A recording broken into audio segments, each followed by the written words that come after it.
Welcome everyone, क्या हाल चाल आप सभी लोग के। So we are back on DU Pariksha with our physical science chemistry का fourth lecture of chemical bonding. तो बहुत जल्द यहाँ पे मुलाकातें हो रही हैं। यहाँ पर जल्द से जल्द केमिकल बॉन्डिंग ज्यादा से ज्यादा अपलोड किया जा रहा है। 2023 वाले पेपर मैं बोलूंगा अगेन जल्द से जल्द किसी के पास हो तो भाई जल्दी से जल्दी भेजिए, किसी से मांग के भेजिए, किसी से सीनियर से पूछ के भेजिए, भाई सोल्यूशन मिलेंगे और हम फिर एनालाइज भी कर पाएंगे कि 2023 में किस तरीके के सवाल हैं, 2024 में किस तरीके के सवाल हैं, and then we can predict कि 2025 में क्या सवाल आ सकता है। क्योंकि लगभग फिर पता लग जाएगा ना कि सेम कंसेप्ट का पूछ रहे हैं या डिफरेंट कर रहे हैं कंसेप्ट, तो कंसेप्ट वगैरह पता लग जाएंगे। जैसे एमओटी आपसे मान लीजिए, एमओटी का डायग्राम में 2024 में आई थिंक पूछा गया था ऑक्सीजन का, है ना, शायद ऑक्सीजन का पूछा गया था। तो हो सकता है 2023 में पूछा हो नाइट्रोजन का, सपोज कर लीजिए। और अगर नाइट्रोजन का पूछा तो चांसेस है 2025 में कार्बन मोनोऑक्साइड का पूछ ले या एनओ का पूछ ले।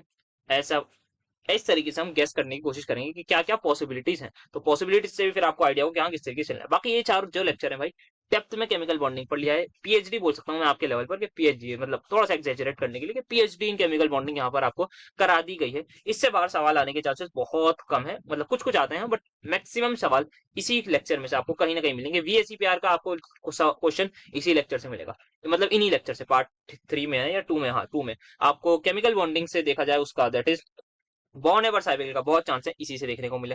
फजांस रूल का बहुत हाई चांसेस है इसी लेक्चर से देखने को, इन्हीं लेक्चर, इसी से नहीं मतलब इन्हीं लेक्चर से देखने को मिले। देन आपकी एमओटी का सवाल इन्हीं लेक्चर से देखने को मिल सकता है। तो आपके जो हाई हाई जो इंपॉर्टेंट टॉपिक्स है उनके सवाल आपके जो है वो इन्हीं गिने चुने लेक्चर्स में से देखने को मिलने की बहुत हाई प्रोबेबिलिटी है। तो उनको अच्छे से पढ़ेगा और समझाए भी वो एकदम डेफिनेट। 2023 का पेपर भेजिए, ज्यादा से ज्यादा फिजिकल साइंस वाले अपने दोस्तों को भेजिए, ज्यादा से ज्यादा मदद करिए, ज्यादा से ज्यादा दुआएं लीजिए, ज्यादा से ज्यादा पढ़ाई करिए, क्योंकि अब एग्जाम टाइम है, अब नहीं तो कब पढ़ेंगे। बाकी मजे बाद में करते रहेंगे आराम से, मजे तो करने का टाइम आएगा ही, मजा एग्जाम के बाद फिर मजे ही मजे, तो मजे करेंगे भी फिर आराम से। अभी फिलहाल जो है वो ज्यादा से ज्यादा पढ़ाई करिए, ज्यादा से ज्यादा शेयर करिए, कोई फीडबैक हो जरूर दीजिए। फिर स्टार्ट करते हैं अपना lecture. Right short notes on, सबसे पहले रेजोनेंस।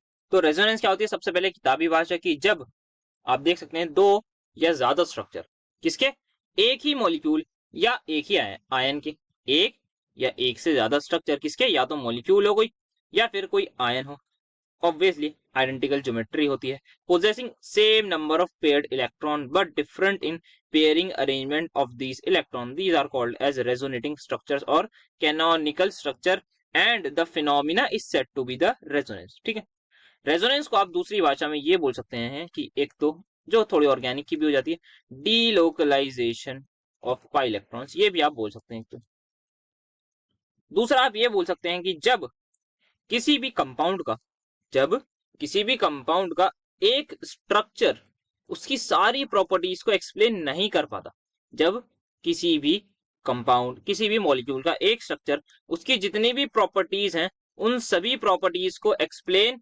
नहीं कर पाता, तब हम क्या करते हैं, मल्टीपल स्ट्रक्चर्स ड्रॉ करते हैं। मल्टीपल स्ट्रक्चर्स ड्रॉ करते हैं। तो जब हम मल्टीपल स्ट्रक्चर्स बनाते हैं, जब हम मल्टीपल स्ट्रक्चर्स ड्रॉ करते हैं, उन सभी स्ट्रक्चर्स को हम बोलते हैं रेजोनेटिंग स्ट्रक्चर्स। ठीक है, उन सभी को क्या बोलते हैं हम, रेजोनेटिंग स्ट्रक्चर्स। ठीक है, तो ये यहां पर हमारे पास हो गया। कोई भी स्ट्रक्चर जो है वो ट्रू स्ट्रक्चर नहीं बताता। सबसे पहले जो 1 2 3 स्ट्रक्चर है, ये जितने भी होंगे मल्टीपल स्ट्रक्चर, सारे रेजोनेटिंग स्ट्रक्चर, ये कोई भी ट्रू स्ट्रक्चर नहीं है। जो ट्रू होता है that is your resonance hybrid. देखेंगे आगे रेजोनेंस हाइब्रिड वगैरह जब स्ट्रक्चर्स बनाएंगे तब। रेजोनेंस हाइब्रिड सबसे ज्यादा स्टेबल होता है as compare to any other resonating structure. अब सबसे ज्यादा स्टेबल मतलब energy least, common sense. So the difference between the energy of resonance hybrid and the most stable resonating structure is called resonance energy. देखिए आपके पास एक से ज्यादा resonating structure होंगे और एक रेजोनेंस हाइब्रिड होगा।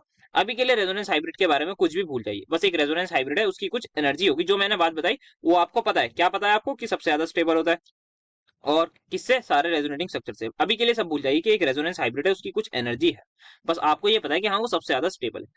अब क्या होगा, रेजोनेंस हाइब्रिड है, बाकी क्या है, 2 3 रेजोनेटिंग स्ट्रक्चर है। उन रेजोनेटिंग स्ट्रक्चर में, उन वो जो 2 3 रेजोनेटिंग स्ट्रक्चर है उनमें कोई ऐसा जरूर होगा स्ट्रक्चर जो सबसे ज्यादा स्टेबल हो। उसकी एनर्जी और रेजोनेंस हाइब्रिड एनर्जी का जो डिफरेंस है, उसकी एनर्जी, किसकी एनर्जी, जो रेजोनेटिंग स्ट्रक्चर है हमारे पास 2 3, उन 2 3 रेजोनेटिंग स्ट्रक्चर में कोई एक ऐसा स्ट्रक्चर होगा जो सबसे ज्यादा स्टेबल रेजोनेटिंग स्ट्रक्चर होगा। जैसा कि आपने ऑर्गेनिक में करा ही होगा, करते ही है, मतलब 11वीं 12वीं में तो करते ही ये सारी चीजें कि रेजोनेटिंग स्ट्रक्चर बनाइए, कौन ज्यादा स्टेबल रेजोनेंस स्ट्रक्चर है वो बताइए। तो जो भी सबसे ज्यादा स्टेबल रेजोनेटिंग स्ट्रक्चर है उसकी एनर्जी का डिफरेंस आप निकाल लीजिए विद द रेजोनेंस हाइब्रिड। जो भी आंसर आएगा उसको आप बोल दीजिएगा this is the resonance energy. Next draw the resonance structures of O3। तो O3 का स्ट्रक्चर आप बनाना है तो यहाँ पर आप सिंपल सा बना दीजिए, क्या O डबल बॉन्ड हो और यहाँ पर आ जाता है एक और सिंगल बॉन्ड। वैसे इसका जो प्रॉपर स्ट्रक्चर है वो आपको कोऑर्डिनेट बॉन्ड वाला होता है, बट रेजोनेंस जब हम दिखा रहे हैं तो हमें कोऑर्डिनेट बॉन्ड को ब्रेक करके यहाँ पर लगा देना है पॉजिटिव चार्ज, यहाँ पर नेगेटिव चार्ज। तो ये एक इसका स्ट्रक्चर आ गया। अब क्या होगा, ये इलेक्ट्रॉन इधर शिफ्ट कर दीजिए, ये इलेक्ट्रॉन इधर शिफ्ट कर दीजिए, और अगेन आपको मिल जाएगा एक और structure that is something like this। ठीक है, हो गया रेजोनेटिव। अब इसका रेजोनेंस हाइब्रिड जब बनवाना है आपको तो ये आ गया आपका, ये आ गया आपका इस तरीके से। तो नेट चार्ज क्या होगा, ऑब्वियसली इस पर जीरो ही होगा। So this is your resonance hybrid. ठीक है, तो रेजोनेंस स्ट्रक्चर क्या है, O3 का आ गया। अब बनाते हैं हम NO2 का। सो नाइट्रोजन डबल बॉन्ड और यहाँ पर ऑक्सीजन। इसमें क्या होता है NO2 में, यहाँ पर एक्चुअल में तो वैसे तो ये कोऑर्डिनेट बॉन्ड होता है, बट अगेन यहाँ पर नहीं दिखा रहे हैं।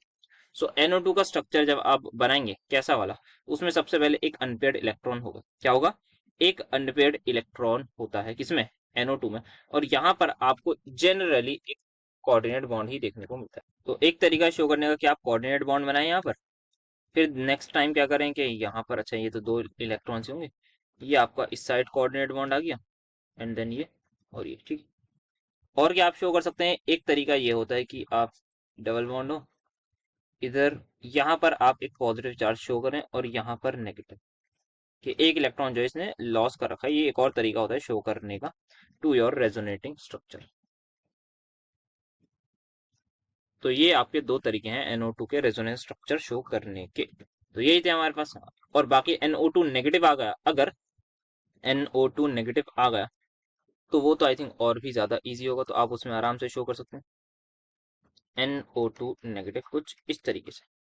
फिर आप यहाँ पे रेजोनेंस दिखा देगा, तो सेम ऑलमोस्ट लगभग ओजोन जैसा स्ट्रक्चर होता है, बस पॉजिटिव चार्ज यहाँ पे नहीं होगा। तो अगर NO2 नेगेटिव होगा तो उसका तो और ज्यादा इजी होगा, आई थिंक हो सकता है ये NO2 नेगेटिव ही हो, बाई चांस कुछ प्रिंटिंग मिस्टेक हो सकती है।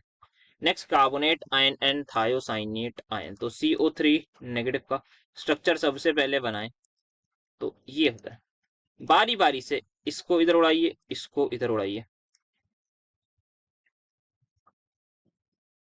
फिर नेक्स्ट बारी में आप क्या करिए, इसको यहाँ शिफ्ट करिए, इसको यहाँ शिफ्ट करिए, तो आपका जो है वो हो जाएगा पूरा पूरा स्ट्रक्चर। फिर आप रेजोनेंस हाइब्रिड बनाइए, carbon oxygen oxygen oxygen, single bond single bond single bond, और यहाँ पे partial bond partial bond partial double bond, and then finally you will put two negative. ठीक है, then we have SCN negative, तो sulphur carbon nitrogen. ठीक है, इस पे क्या करिए, डबल बॉन्ड लगा दीजिए, यहाँ डबल बॉन्ड लगा दीजिए, और यहाँ पर नाइट्रोजन के पास एक नेगेटिव चार्ज होगा। ये पहला स्ट्रक्चर, कार्बन के 4 बॉन्ड बने हुए तो सब कुछ कार्बन के लिए ठीक है, और ये अब यहाँ पर कर दीजिए शिफ्ट, SC, यहाँ हो जाएगा ट्रिपल बॉन्ड, और ये आ जाएगा आपका नेगेटिव चार्ज। तो ये आपका आ गया SCN नेगेटिव, एंड फाइनली आप ऑब्वियसली इसका वो बना सकते हैं, दैट इज योर, क्या बोलते हैं उसको, रेजोनेंस हाइब्रिड। वो आप किस तरीके का बनाएंगे थोड़ा सा मैं आपको बताऊं तो, आप देखिए सबसे पहले कितने बॉन्ड्स आपको परमानेंट लग रहे हैं। सर ये सब कुछ परमानेंट लग रहा है, क्या है, पार्शियल बॉन्ड यहाँ पर आप लगा दीजिए एक पार्शियल बॉन्ड, और यहाँ पर लगा दीजिए, क्योंकि कभी ट्रिपल बॉन्ड है कभी नहीं है, कभी डबल बॉन्ड है कभी नहीं है। तो इस तरीके से आप इसका रेजोनेंस हाइब्रिड बना सकते हैं।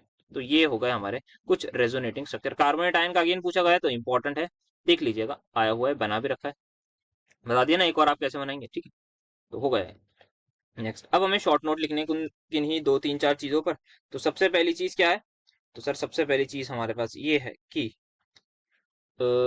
शॉर्ट नोट बताना है हमें हाइब्रिडाइजेशन में। तो हाइब्रिडाइजेशन क्या होता है भाई, बहुत सिंपल चीज है hybridisation. It is simply mixing of दो या दो से ज्यादा atomic orbitals of same energy, and what they will give new degenerate orbitals in same number. तो यहाँ पर क्या होता है, आप जैसे 1s होगा और साथ में क्या करेंगे, लगभग लगभग 3p, क्योंकि आपको पता है कि 3p किसके, वो भी बेसिकली 1s नहीं 2s लगाऊ ना, तो 2s साथ में 2px 2py 2pz, ये तीनों मिलके आपका एक set of new hybrid orbital देंगे। और उसको क्या बोलेंगे, उसको आप बोलेंगे कि जो भी हाइब्रिड ऑर्बिटल बनेंगे दैट आर योर ऑब्वियसली और हाइब्रिड ऑर्बिटल्स, और वो क्या होंगे, सारे के सारे डी जनरेट होंगे। एस और पी में क्या एनर्जी डिफरेंस है? हाँ थोड़ा बहुत है, बट जो हाइब्रिड ऑर्बिटल बनेंगे, जो आपका sp3 हाइब्रिड ऑर्बिटल बनेगा, इसके 4 हाइब्रिड ऑर्बिटल आपको देखने को मिलेंगे। उन सभी की जो एनर्जी होगी, उन सभी की जो एनर्जी लेवल होगा, उन सभी का जो एनर्जी लेवल होगा वो क्या होगा? सेम होगा। ठीक है, तो मिक्सिंग ऑफ दो या दो से ज्यादा एटॉमिक ऑर्बिटल सेम एनर्जी के to give new degenerate orbitals in same number, this is called as hybridisation. तो ये क्या हो गई? आपकी हाइब्रिडाइजेशन हो जाती है। इस फिनोमेना को हाइब्रिडाइजेशन कहते हैं। और क्या आप एक्सप्लेन कर सकते हैं? आप जो है हाइब्रिड ऑर्बिटल चाहे तो बना के दिखा सकते हैं कि जब एक s और एक p मिक्स करेगा तो आपके दो sp ऑर्बिटल मिलेंगे, जो कुछ इस तरीके के होंगे। फिर आप चाहें तो sp3 का डायग्राम प्रॉपरली दिखा सकते हैं। मीथेन में आप दिखाइए कि ये आपका क्या आ गया, एक ऐसा आ गया, फिर यहाँ पर आपका दूसरा, फिर यहाँ पर तीसरा, फिर ये आ गया आपका चौथा, फिर यहीं से आप ये आपका क्या आ गया? प्रॉपरली एक आ गया sp3 हाइब्रिड ऑर्बिटल। ठीक है, और आप इसमें दिखा सकते हैं चीजें। फाइनेंस रूल बहुत डिटेल में डिस्कस कर रखा है, ज्यादा बात नहीं करेंगे। और भी आप बता सकते हैं कि यार डी ऑर्बिटल भी होता है। आप टाइप ऑफ हाइब्रिडाइजेशन बता सकते हैं कि sp3, sp3d, sp3d2, ये सारी चीजें आप हाइब्रिडाइजेशन में और ज्यादा डेप्थ में लिख सकते हैं, जो थोड़ी बहुत VSEPR में बात कर ली गई है, वहां पर आप बता सकते हैं। Next we have to discuss about the dipole moment. तो डाइपोल मोमेंट कहाँ आता है? सिर्फ और सिर्फ कोवेलेंट बॉन्ड में आता है। कोवेलेंट बॉन्ड किससे बनता है? is found between two similar of identical atoms having same electronegativity, the electron pair forming bond। तो क्या कह रहा है ये यार? जैसे H2 है, Cl2 है, दोनों एटम्स जो है वो क्या है? सबसे पहले ये होमो एटॉमिक है, क्योंकि दोनों हाइड्रोजन है। अब हाइड्रोजन और हाइड्रोजन में क्या कोई इलेक्ट्रोनेगेटिविटी का डिफरेंस होगा? नहीं होगा भाई, सेम है। तो उसमें जो हाइड्रोजन, एक हाइड्रोजन एटम की इलेक्ट्रोनेगेटिविटी वही दूसरे हाइड्रोजन एटम की। तो अगर ऐसा है तो दोनों में से जो इलेक्ट्रॉन है वो कोई भी नहीं छीनेगा, करेगा। ऐसा नहीं कहेगा कि यार मेरी इलेक्ट्रोनेगेटिविटी ज्यादा है, मुझे आप इलेक्ट्रॉन दीजिए। हाइड्रोजन कहेगा नहीं भाई, आपकी जितनी है मेरी भी इतनी है, तो बीच में बात रखते हैं, कोई इसमें लड़ाई की बात नहीं। सेम Cl2 में सेम एटम होगा। बट अगर हमारे पास ऐसा एटम आ गया जो जिसकी इलेक्ट्रोनेगेटिविटी अलग है, मतलब ऑब्वियसली हम एटम को चेंज कर रहे हैं, तो बॉन्ड जो है वो, या फिर बॉन्ड के जो इलेक्ट्रॉन है वो क्लोज हो जाएंगे टुवर्ड्स मोर इलेक्ट्रोनेगेटिव एटम की तरफ। तो क्या होगा यहाँ पर? जो इलेक्ट्रॉन है वो किधर की तरफ शिफ्ट हो जाएंगे? हमारे पास जो मोर इलेक्ट्रोनेगेटिव एटम है उसकी तरफ शिफ्ट हो जाएंगे। तो बॉन्ड फॉर्म वो क्या होगा? उसमें पार्शियल आयनिक कैरेक्टर होगा, एंड हम उसको बोलेंगे पोलर बॉन्ड। सो प्रोडक्ट किसका? नेट पॉजिटिव और नेट नेगेटिव चार्ज का, और distance between two charge and that is bond length, उसको बोलते हैं हम डाइपोल मोमेंट। क्या? प्रोडक्ट जितना भी नेट पॉजिटिव या नेट नेगेटिव चार्ज आया है, and the distance between the two charge and that is bond length, that is charge q into bond length, जो भी आंसर आएगा उसको हम बोलते हैं dipole moment of that particular bond. उसकी यूनिट क्या होती है? डी। नेक्स्ट हमें बात करनी है सॉल्वेशन एनर्जी की। तो बहुत ज्यादा बात तो कर ली है, एक बार आप बुकिश लैंग्वेज में थोड़ी सी इसकी एक्सप्लेनेशन भी देख लीजिए कि फॉर्मेशन किसका? Of an ion may also be favored by the way of interaction with surrounding medium। polar solvent में क्या है? जब solvent molecules may set up widespread interaction with the ions and thereby क्या करते हैं? स्टेबलाइज करते हैं। तो क्या बोल रहा है यार? solvent molecules क्या करता है? फैल जाता है, इंटरेक्ट करता है किसके साथ? आयन के साथ, और स्टेबलाइज कर देता है। जो इंटरेक्शन है हमारे पास किसकी? उन गैसियस आयंस की। कब इनिशिएट होती है? जब उसको हम किसी सॉल्वेंट में रखते हैं ऑब्वियसली, और उस प्रोसेस को क्या बोलते हैं? सॉल्वेशन, जैसे बात करी थी।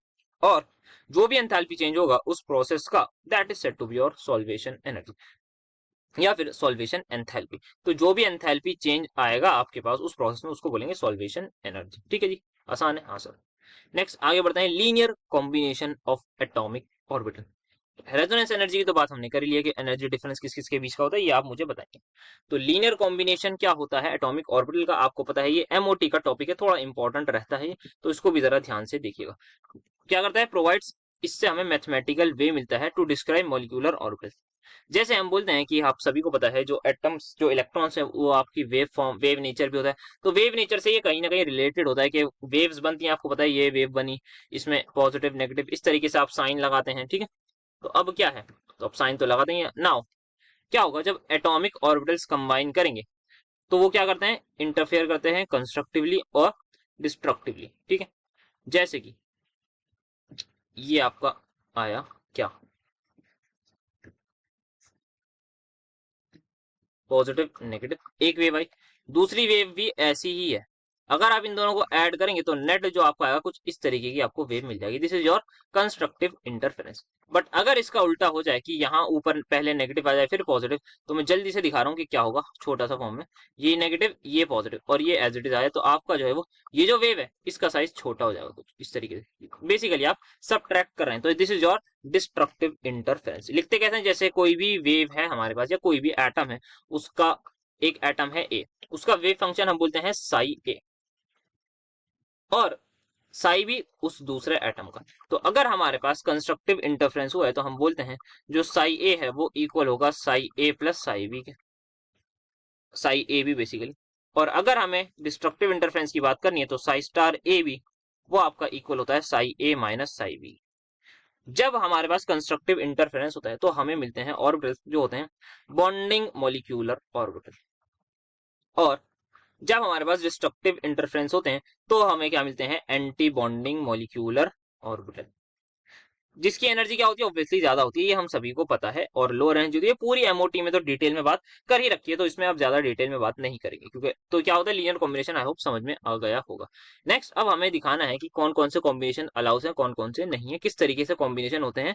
ये कुछ इंपॉर्टेंट है, इनको याद कर लेते हैं और देख भी लिए समझ भी लिए। तो इंटर न्यूक्लियर एक्सिस आपको पता ही है क्या होती होगी, जो मेन एक्सिस है जो जिसको हम एक्स एक्सिस बोलते हैं ज्यादातर, वो जेड एक्सिस हम केमिस्ट्री में जनरली कंसिडर करते हैं। So this is your inter nuclear axis, जिसके अबाउट आपको जिसके अराउंड आपको सारी चीजें समझ के करनी है। तो आप एक एक्स एक्स जेड एक्सिस ये लेंगे, इसको वाई ले लीजिए चाहे तो जेड ले लीजिए, और आपकी एक आ जाएगी क्या देन एक्स एक्सिस आ जाएगी। तो ये आपका होता है। तो अगर आपका जैसे पीजेड ऑर्बिटल है तो it will lie in this area only, और नाउ आपको अब एस ऑर्बिटल बनाना है तो एस ऑर्बिटल भी फिर आप इसी एक्सिस पर बनाएंगे। नाउ आपको पता है कि यहाँ पर ऑब्वियसली पॉजिटिव नेगेटिव कुछ भी साइन होगा ये, और एस में तो आपका यूनिफॉर्म चार्ज ही होता है। तो ये जब आपस में कंबाइन करेंगे तो क्या होगा आपको पता है न्यू सेट ऑफ ऑर्बिटल हमारे पास बनेंगे, या तो बॉन्डिंग या तो एंटी बॉन्डिंग, डिपेंड करेगा किस तरीके से हमने कराई है उसकी इंटरफेरेंस। तो यहाँ पर हम एडिशन और सब्ट्रैक्शन हमें दोनों दिखानी है, तो आइए देखते हैं किस तरीके से इंटरफेरेंस होता है। तो ये आपका एस ऑर्बिटल ये आपका पीजेड ऑर्बिटल, जैसे ही ये आपस में एक दूसरे से कंबाइन हुए तो आपका क्या बनता है एक सिग्मा सिग्मा पीजेड बनता है ना, आपको पता होगा सिग्मा पीजेड नाम की एक चीज होती है सिग्मा टू पीजेड, या फिर वैसे भी एस ऑर्बिटल और पीजेड ऑर्बिटल जब आपस में कंबाइन करेंगे, अगर न्यूक्लियर इंटर न्यूक्लियर एक्सिस ध्यान रखिएगा जेड है, अगर वाई होती तब ये आपस में बिल्कुल भी बॉन्ड नहीं बना पाते, ये इनका इनका जो है बेसिकली इंटरफेरेंस नहीं हो पाता क्योंकि फिर एक्सिस अलग अलग हो जाती है, उस टाइम पे ओवरलैपिंग नहीं होती। तो यहाँ आप देख सकते हैं क्या है पाई बॉन्डिंग कैसे बनाई, आप देख सकते हैं एक छोटा सा लोब आ गया ये, और ये एक बड़ा सा लोब आपका आ गया, ये आपका पाई आ गया। एंटी बॉन्डिंग में क्या है आपको कोई चार्ज वगैरह नहीं दिखाना, आप ये सिंपल सा दिखाएंगे कि ये आ गया एक ये आ गया देन आपका ये आ गया, और बीच में आपका ये नोडल प्लेन होता है, तो ये sigma anti bonding orbital. Then यहाँ पर px और py कॉम्बिनेशन क्या है, अज्यूम करना है आपको z एक्सिस जो है वो मॉलिक्यूलर एक्सिस है, एटॉमिक ऑर्बिटल्स मॉलिक्यूलर ऑर्बिटल्स है। यहाँ पर एटॉमिक क्या है आपका px देन आपका जो है नोडल प्लेन, इसमें आप देख सकते हैं यहाँ पर आपकी पाई ओवरलैपिंग हो रही है। तो पाई बॉन्ड कैसे बनता है आप देख लीजिए, इसके ऊपर जो है वो डेंसिटी बढ़ जाएगी, नीचे जो है वो नेगेटिव वाली आ जाएगी जब आपका जो है डिस्ट्रक्टिव इंटरफेरेंस होगा। अच्छा ये देख लिया ना आपने, देखिए यहाँ पर नेगेटिव वाला पॉजिटिव से इंटरेक्ट कर रहा है, तो ये क्या बना एंटी बॉन्डिंग बना, that is your destructive interference, आप और बोल सकते हैं इसको सब्ट्रैक्शन। यहाँ पर देखिए सेम लोब वाले जब आपस में कंबाइन करेंगे तो सबसे पहले कंस्ट्रक्टिव, देन यहाँ पे आप देख सकते हैं डिस्ट्रक्टिव, ये आपस में वो हो गए, तो आप देख सकते हैं यहाँ पे डिस्ट्रक्टिव बना। तो नोडल प्लेन आपका पाई ओवरलैप एंटी बॉन्डिंग ऑर्बिटल्स, आप सभी चीजें देख सकते हैं ठीक है। तो ये देख लिया आपने, और क्या देखें ये आपका जो वो क्या आ गया नोड आपके सामने आ गए, नोडल प्लेन है पूरा। तो डिस्ट्रक्टिव से हो गया पीएक्स और पीवाई के। अब आपसे पूछा ये भी गया है कि अगर पीवाई और पीजेड करेंगे, तो जरा ध्यान से देखिए, जो आपका पीजेड है वो इसी साइड आएगा, तो मैं डायरेक्ट पीजेड को ये बना रहा हूँ। जो आपका पी वाई क्या वो आएगा वर्टिकल, हाँ सर वर्टिकल ही आएगा, तो इसको मैं ऐसे बना दूं, हाँ सर बना दीजिए। अब बताइए मुझे जब ये आपस में कुछ ओवरलैप करेंगे, क्या ये ओवरलैप शो कर सकते हैं कुछ, नहीं सर बिल्कुल नहीं कर सकते। आप उसी से सोच लिए सिग्मा पाई बॉन्ड से सोच लिए क्या है कोई बॉन्डिंग होगी अगर इस तरीके से इस ओरिएंटेशन में दो लोग आपस में ओवरलैप करें, क्या ये पॉसिबल है, नो सर नहीं है, ना ही सिग्मा बॉन्ड ना ही पाई बॉन्ड कुछ भी नहीं बना सकते, इसको बोलेंगे जीरो ओवरलैपिंग, क्योंकि ये नेगेटिव पता नहीं कहाँ कहाँ जाके बीच में इधर टकराएगा। आप जब इसको इसी के अराउंड मूव करके लाएंगे तो यहाँ पे कहीं ये टकराएगा, तो पता नहीं क्या ही होगा सर, पता ही नहीं क्या बात होगी। तो इसमें आप बोलेंगे जीरो ओवरलैपिंग या फिर नो ओवरलैपिंग, तो जीरो ओवरलैप यहाँ पर होता है। तो यहाँ पर ये पूछ रहे थे जैसे आपसे कि किस किस में अलाउड है, तो इसमें अलाउड है, इसमें अलाउड है, इसमें अलाउड नहीं है। जिसमें अलाउड है उसमें आपको शेप बनाना है मॉलिक्यूलर ऑर्बिटल्स का by their addition and subtraction. I hope चीजें इजीली क्लियर हो गई होंगी। बढ़ते हैं आगे। शो क्या करना है, ये आपको क्या देता है, bonding and anti bonding. Bonding anti bonding की दोनों की हमने डिटेल में बात कर लिया। आप वेव वगैरह बना के, सब कुछ बना के आप चाहें तो डिटेल में आपको इसको एक्सप्लेन कर सकते हैं। वेव्स बनाइएगा, फिर बॉन्डिंग दिखाइए, एंटी बॉन्डिंग दिखाइए। Both orbitals are found by lateral overlap, तो आप देख सकते हैं कौन कौन से ऑर्बिटल्स आपके बनते हैं। बाय लेटरल ओवरलैप पूछा है तो लेटरल में आप देख सकते हैं ये आपकी साइड वाइज आ गई, तो लेटरल में आप देख लीजिए कैसे पाई पाई बॉन्ड बनता है। हाँ, ये मेन चीज पूछना चाह रहे हैं, पाई ओवरलैपिंग होती है जब भी साइड वाइज है। साइड वेज या लेटरल का क्या मतलब है, ऑब्वियसली पाई बॉन्ड बनाता है। तो कौन कौन से ऑर्बिटल बनते हैं आप बता दीजिएगा, पाई पी एक्स या पाई पी जेड और पाई स्टार पी एक्स और पाई स्टार पी जेड यहाँ पर लिख दीजिएगा। अगर आप 2p दिखा रहे हैं तो पाई 2p एक्स, और अगेन 2p है तो पाई स्टार 2p एक दिखा दीजिएगा एंटी बॉन्डिंग वाली को। सिमिलरली आप 3 के साथ भी कर सकते हैं, तो 2 वाला आप चाहें तो डिटेल में बता सकते हैं। तो ये पूरी डिटेल में हमने बात कर ली है। देन यहाँ पे एक चीज जैसे कि आप देख सकते हैं, एक आपको अगर बॉन्डिंग एंड एंटी बॉन्डिंग के बारे में और थोड़ा बताना है तो आप बता सकते हैं इस तरीके से कि क्या हुआ, 1s के पास 2 ऑप्शन है, पॉजिटिव नेगेटिव टकराया तो क्या होगा, आपको एंटी बॉन्डिंग बनेगा इस तरीके से। क्या हुआ, सब्ट्रैक्शन हुआ, ABMO बना, जैसे कि यहाँ पर बता सकते हैं एंटी बॉन्डिंग। और यहाँ पे बॉन्डिंग को आप SS के थ्रू भी एक्सप्लेन कर देंगे तो बढ़िया आपका आंसर हो जाएगा। नेक्स्ट यहाँ पे valence bond theory and MOT में डिफरेंस बताना है, तो इसको एक बार रीड कर लीजिएगा, बाकी एज सच कोई इंपॉर्टेंट सवाल तो नहीं है। देख लीजिए क्या लिखा हुआ है यहाँ पे, बाय वैलेंस बॉन्ड थ्योरी क्या बताती है, मॉलिक्यूल की पार्टिसिपेशन क्या बोल रहा हूँ, पार्टिसिपेशन ऑफ इलेक्ट्रॉन के इलेक्ट्रॉन जो है एटम में क्या है, ओरिजिनल एटॉमिक ऑर्बिटल में है। यहाँ पे कोई भी मॉलिक्यूलर ऑर्बिटल नाम की चीज नहीं बनती, और वही एटॉमिक ऑर्बिटल यूज होते हैं आपके बॉन्डिंग में। इनमें हम लुईस डॉट स्ट्रक्चर बना के आराम से बॉन्ड फॉर्मेशन को एक्सप्लेन कर देते हैं। बट मॉलिक्यूलर ऑर्बिटल थ्योरी में क्या होता है, वो बोलते हैं कि फॉर्मेशन ऑफ मॉलिक्यूल्स होता है कैसे, by participation of atomic orbitals. Atomic orbital जो है वो प्रॉपर्ली पार्टिसिपेट करते हैं, ना कि सिर्फ इलेक्ट्रॉन्स। तो एटॉमिक ऑर्बिटल्स कंबाइन करके मॉलिक्यूलर ऑर्बिटल बनाते हैं। This is the main thing जो मॉलिक्यूलर ऑर्बिटल थ्योरी बोलती है और बीबीटी नहीं बोलती। एटॉमिक ऑर्बिटल्स क्या है, उनमें सेम सिमेट्री होनी चाहिए और सेम एनर्जी की होनी चाहिए, तभी वो आपस में ऑब्वियसली कंबाइन करके बनाएंगे मॉलिक्यूलर ऑर्बिटल। क्या बनाते हैं, और this theory explain the formation of molecule by orbitals because it assumes the electrons क्या है, delocalized इसको मानती है, whereas ये localized मानती है इलेक्ट्रॉन्स को। Number of atomic orbitals form क्या होते हैं, equal to number of molecular orbitals form. So यहाँ पे थोड़ा सा मुझे लग रहा है नंबर ऑफ, हाँ, एटॉमिक ऑर्बिटल्स कंबाइंड, जितने एटॉमिक ऑर्बिटल्स कंबाइन हुए उतने ही मॉलिक्यूलर ऑर्बिटल बनते हैं। जैसे SS कंबाइन हुआ, कितने ऑर्बिटल कंबाइन हुए, 2 हुए, कितने बने, 2, एक बॉन्डिंग एक एंटी बॉन्डिंग, ये हो गया आपके difference. Next BaSO4 in soluble in water, बहुत बात कर ली, हाइड्रेशन एनर्जी, सॉल्वेशन एनर्जी सबकी। नोबल गैसेस आयनिक हैलाइड क्यों नहीं बनाते, क्योंकि आप बता दीजिए कि यार उनके पास पहले से ही उनका ऑक्टेट कंप्लीट होता है, उनका ऑक्टेट कंप्लीट होता है, तो वो ना ही लूज करना चाहेंगे ना ही वो गेन करना चाहेंगे, पहली बात। इसी वजह से वो क्या करती है, मतलब आयनिक फॉर्म नहीं बनाती, क्योंकि वो आयन ही नहीं बनाना चाहती, बिकॉज स्टेबल है ऑलरेडी उनके। आप बोल सकते हैं आयनाइजेशन एनर्जी हाई, बोल सकते हैं आप कि यार उनकी आयनाइजेशन एनर्जी बहुत हाई है, उनकी इलेक्ट्रॉन गेन एंथैल्पी काफी ज्यादा हाई रहेगी, सभी कुछ परेशानी ही परेशानी है। और ये आप बोल सकते हैं electron gain enthalpy even positive है, आपको उनको एनर्जी देनी पड़ेगी कि भाई आप एनर्जी लो तब इलेक्ट्रॉन रखो, तो इतने मसले में नहीं पड़ना। Next, LiCl has higher boiling point than HCl, तो HCl में आप बोल सकते हैं यार ये तो एक कोवलेंट नाम की कोवलेंट ही होती है, और LiCl क्या है, ये आपकी आयनिक होती है। तो आप बोल दिए कि ऑब्वियसली आयनिक कंपाउंड में क्या होती है, इलेक्ट्रोस्टैटिक फोर्स ऑफ अट्रैक्शन होती है। यहाँ पर आपकी सिंपल सी डाइपोल डाइपोल इंटरेक्शन होगी, क्या ही मतलब उससे होगा, सो दैट्स व्हाई इनमें इंटरेक्शंस वीक। LiCl में काफी ज्यादा हाई इंटरेक्शन होती है, क्योंकि इसमें क्या है, आयनिक कैरेक्टर बहुत ज्यादा है, एनायन कैटायन प्रॉपर्ली यहाँ पर बनते हैं। तो हायर बॉइलिंग पॉइंट क्यों होता है, ऑब्वियसली इंटरेक्शन ज्यादा, तो फोर्स ऑफ इंटरेक्शन ज्यादा, तो फोर्स ऑफ अट्रैक्शन ज्यादा, अट्रैक्शन ज्यादा तो पास पास पास पास, तो दूर दूर मुश्किल से जाएंगे, दूर दूर मुश्किल से जाएंगे तो ऑब्वियसली बॉयल या फिर गैसियस फॉर्म में देर में होंगे। लॉजिकल बात, ठीक है sir. Next, AgF, AgCl, AgBr, इन सभी का सिमिलर स्ट्रक्चर होता है, बट इनकी हार्डनेस अलग अलग होती है, ऐसा क्यों, क्या इसका रीजन हो सकता है। सर यहाँ पे एक ही चीज अलग दिख रही है, स्ट्रक्चर तो चलिए सेम है, यहाँ पे जो हेलोजन एटम है वो सभी लोग हमें अलग अलग दिखाए। बिल्कुल, जिसने इस बात को नोट करा है तो मतलब हाँ, आपने काफी सही दिमाग लगाया।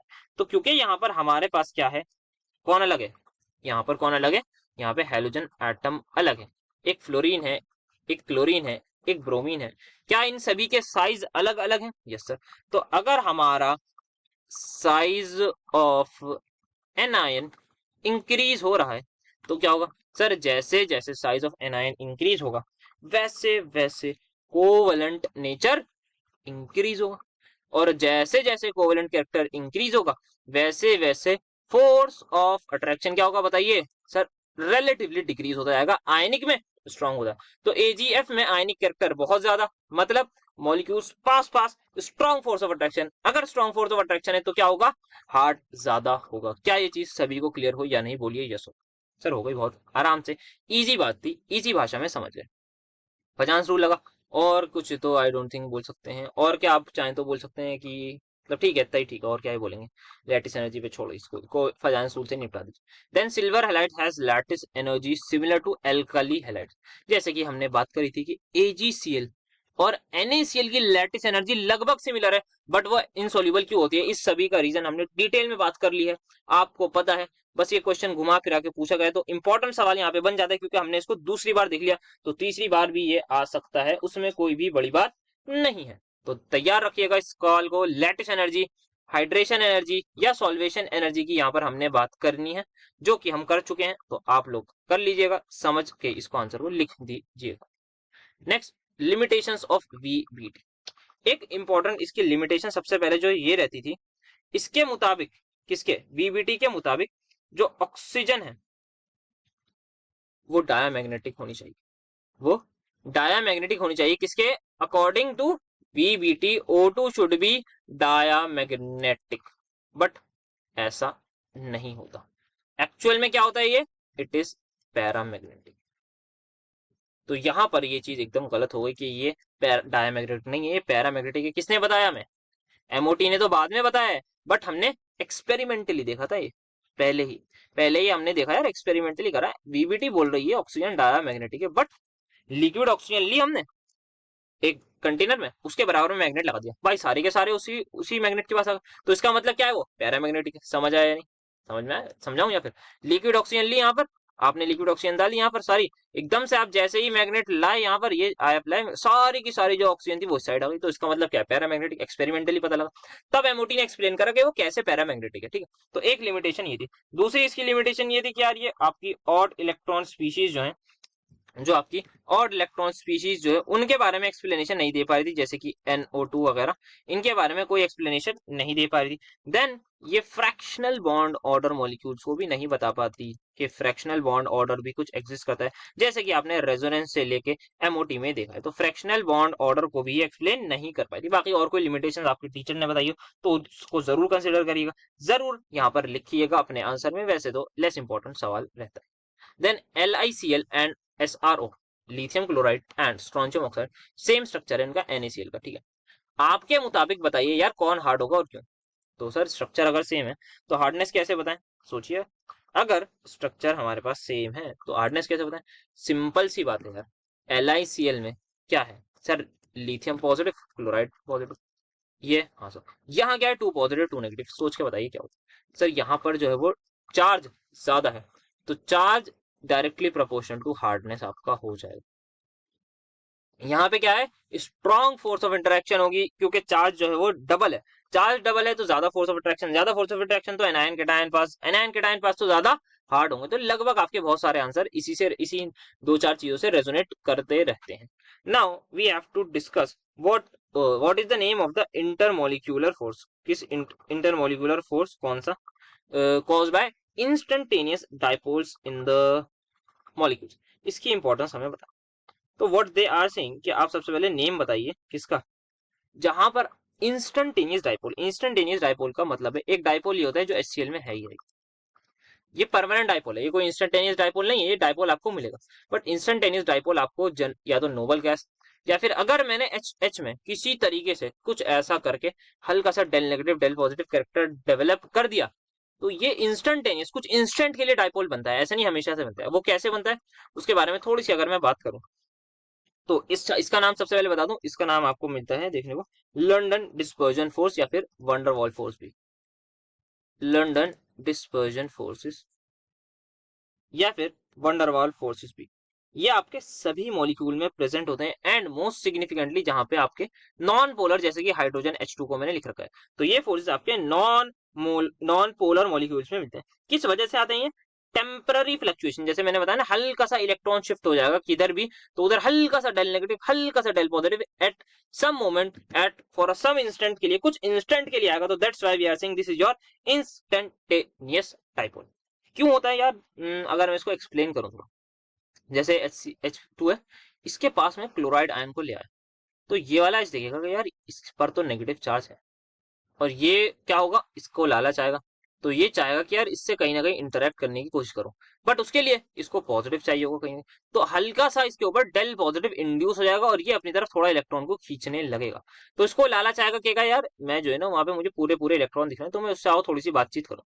इतने में वो बातचीत करने जाता है तो उस पर पॉजिटिव आया था, तो अल्टीमेटली ये जो अपने इस अपनी तरफ क्या कहा, यार ये तो यहाँ पर बिजी है, ये जो बंदा है हमारे पास दूसरा वाला जो हाइड्रोजन है, इससे मैंने बॉन्ड बनाया और ये गद्दार उधर जाके बिजी हो रहा है, तो सेकंड वाला हाइड्रोजन जो है उधर जा रहा है, तो कहेगा अच्छा रुक जा भाई, अब देख मैं, तू जैसे ही उधर तेरा ध्यान गया, जैसे डिस्ट्रैक्शन हुई, इसने इलेक्ट्रॉन अपनी तरफ खींचने की, आओ चलो थोड़ा सा हमारे पास आ जाओ, तो यहाँ पर जो है वो इसने अपनी तरफ इलेक्ट्रॉन को थोड़ा सा खींच लिया, हल्का सा खींचे तो हल्का सा डेल नेगेटिव। अब जैसे ही Cl नेगेटिव यहाँ से चला गया, ये एकदम से अब यार ये तो चला गया, फिर कहेगा चलो चलो वापस, तो भाई भाई आ गया, मैं वापस आ गया, सॉरी सॉरी डिस्टर्बेंस, मतलब गलती से मुझसे गलती हो गई, तो इस तरीके से वो बहाने बनाएगा। तो ये आपका इंस्टेंटेनियस डाइपोल आपका हुआ। इसकी इंपॉर्टेंस अगर कुछ हम बताएं तो यहाँ पर physical properties, melting point, boiling point, इनमें आपका जो है वो कहीं ना कहीं सिग्निफिकेंट इनका कंट्रीब्यूशन होता है। सभी मॉलिक्यूल में आपको जो है लंदन डिस्पर्जन फोर्सेस, जिसको आप वंडरवाल फोर्सेस कहते हैं, हर जगह प्रेजेंट होते हैं। कंट्रीब्यूट किस लिए करते हैं? बॉइलिंग पॉइंट, मेल्टिंग पॉइंट में कहीं ना कहीं ये थोड़ा बहुत कंट्रीब्यूशन अपना देते हैं। फिजिकल प्रॉपर्टीज भी कहीं ना कहीं इससे चेंज होती हैं, ये आप इंपॉर्टेंस में बता सकते हैं। That's it for today's lecture as well as for complete chemical bonding. I hope सभी को ज्यादा से ज्यादा मजा आया होगा, केमिकल बॉन्डिंग में कोई भी डाउट नहीं रहा होगा। हर डिफरेंट वेराइटीज के सवाल यहाँ पर डिस्कस कर लिए। लास्ट वाला ये जो लेक्चर था इसमें छोटी मोटी चीजें थी, उनको भी यहाँ पर आराम से निपटा दिया गया है। आई होप समझ में आएगा। फीडबैक देते जाइए, 2023 का पेपर भेजते जाइए, शेयर भी करते जाइए, दुआएं लेते जाइए, पढ़ाई लिखाई करते रहिए, खुद ही मार्क्स लिए, दूसरों को भी मौका दीजिए। मिलेंगे आपसे बहुत जल्द। अगर आपने भेजा 2023 का पेपर तो उसमें मिलेंगे, अदरवाइज कुछ फीडबैक आया तो अच्छा लगा उसमें मिलेंगे, अदरवाइज मतलब क्या ही करेंगे, मिलके वाकई मिलेंगे किसी और सेमेस्टर में। तो आप लोग जल्द से जल्द पेपर को प्लीज भेज दीजिएगा। So thank you so much for attending my lecture.